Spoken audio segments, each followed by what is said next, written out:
ঈদের পূজায় আসছে সৃজিত মুখোপাধ্যায় পরিচালিত বহু প্রতীক্ষিত সিনেমা টেক্কা। ইতোমধ্যেই এই সিনেমা ট্রেলার দর্শকদের মাঝে বেশ সাড়া ফেলেছে। বর্তমানে সিনেমার প্রচারে ব্যস্ত সৃজিত। সিনেমা মুক্তির আর মাত্র কয়েকদিন বাকি। তবে তার আগে হঠাৎ কি হলো সৃজিতের? কেন এমন কথা বলছেন তিনি? নিশ্চয়ই ভাবছেন এমন কি কথা বলেছে সৃজিত। সম্প্রতি সৃজিত মুখোপাধ্যায় তার এক্স হ্যান্ডেলে একটি ভিডিও শেয়ার করেছেন। সেখানে দেখা যাচ্ছে টেক্কা সিনেমা শুটিং এ বিটিএস দৃশ্য। কখনো তিনি সিন বোঝাচ্ছেন, কখনো আবার ফ্রেম, আবার কখনো তাকে অ্যাকশন মোডে দেখা যাচ্ছে। সঙ্গে দেব ও রুক্মিণী মৈত্রকেও দেখা গেছে। মাঝে এক ফাঁকে সৃজিত মুখোপাধ্যায় বলে ওঠেন, বিটিএস পরে শুট করবি, আগে এ শুট করতে দে। আর সেই ভিডিওর ক্যাপশনে লিখেছেন, যেখানে আমি সবচেয়ে বেশি খুশি থাকি, এভাবেই মরতে চাই শুটিং করতে পেরে। ওদের অনেক চেনাশোনা আছে, ওদের সাথে আসলে সৃজিত এভাবে পরিচালনার প্রতি তার ভালোবাসার কথা ব্যক্ত করেছেন। অনেকেই সৃজিতের এই পোস্টে মন্তব্য করেছেন। এক ব্যক্তি লেখেন, আপনি ঠিকই পরিচালনা দিচ্ছেন, কিন্তু অভিনেতারা কতটা ফলো করতে পারছে সেটা তারাই জানেন। দ্বিতীয় ব্যক্তি লেখেন, আরও একটা ব্লকবাস্টারের জন্য অপেক্ষা করছে। তৃতীয় ব্যক্তি লেখেন, আপনার উপর একটা তথ্যচিত্র করা উচিত, আপনি নিজেই সেটা করুন, আর তো কেউ নেই করার মতো।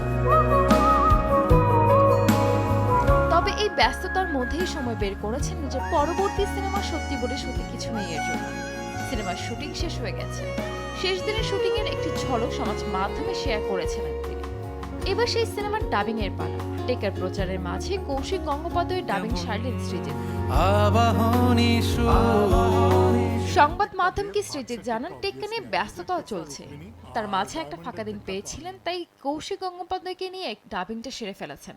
সত্যি বলে সত্যি কিছু নেই ডাবিং এর মাঝে যদিও আলোচনা বিষয় সে টেক্কাই। পরিচালক বলেছেন, আমাদের মধ্যে টেক্কা নিয়ে কথা হচ্ছে। সমাজ মাধ্যমে কৌশিক গঙ্গোপাধ্যায় টেক্কার গান ও ঝলক শেয়ার করে নিয়েছেন।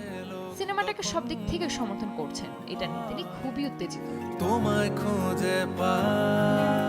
সমাজ মাধ্যমে কৌশিকের সঙ্গে ডাবিং পর্বের একটি ছবিও শেয়ার করেছেন সৃজিত। সেখানে কৌশিককে তিনি তুলনা করেছেন হ্যারি পটার খ্যাত চরিত্র প্রফেসর ডাম্বলডোরের সঙ্গে। এই ডাবিং পর্বে রসিকতায় ভরা আড্ডা আলোচনা সারা জীবনের স্মৃতি হয়ে থাকবে বলে লেখেন সৃজিত। যদিও সত্যি বলে সত্যি কিছু নেই সিনেমার কাজ শেষ করে আবারও টেক্কায় মন দেবেন সৃজিত, কারণ এখনও পোস্ট প্রোডাকশনে কিছু কাজ বাকি রয়েছে, সেগুলো সারবে। আগামী ৮ অক্টোবর মুক্তি পেতে চলেছে টেক্কা। এই সিনেমাতে অভিনয় করেছেন দেব, স্বস্তিকা মুখোপাধ্যায়, রুক্মিণী মৈত্র সহ আরো অনেকে। সঞ্জিত আক্তার, দেশ টিভি।